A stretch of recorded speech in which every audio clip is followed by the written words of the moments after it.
ও ভাই, ও বোন, তুমি দেখছো বাঘের গল্প। অনেক বছর আগে এক ঘন জঙ্গলে বাস করত এক ভয়ঙ্কর বাঘ। সে ছিল ভীষণ খাই। প্রতিদিন একটা করে জন্তু ধরে খেত। এই জঙ্গলে আমিই রাজা।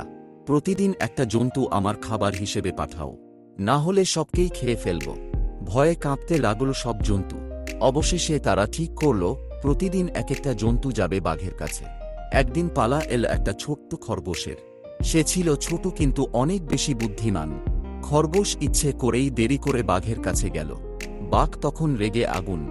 এই, এত দেরি করলি কেন? বাঘ মশাই, আমি তো ঠিক সময়েই রওনা দিয়েছিলাম, কিন্তু পথে আরেকটা বাঘ এসে বলল, এই জঙ্গল এখন আমার। সে আমাকে অনেক ভয় দেখাল। বাঘ তো শুনে চটে গেল। কোথায় সেই বাঘ? আমাকে নিয়ে চল, আমি তাকে দেখে নিই। খরগোশ তাকে নিয়ে গেল একটা কুয়োর কাছে। এই কুয়োর ভিতরে লুকিয়ে আছে সেই বাঘ। বাঘ কুয়োর পানিতে তাকিয়ে দেখল নিজের প্রতিচ্ছবি। ভাবল, এটাই সেই বাঘ।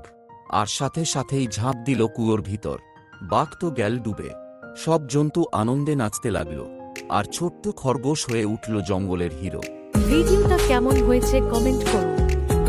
শিক্ষণীয় আরও নতুন নতুন ভিডিও পেতে চ্যানেলটি সাবস্ক্রাইব করুন।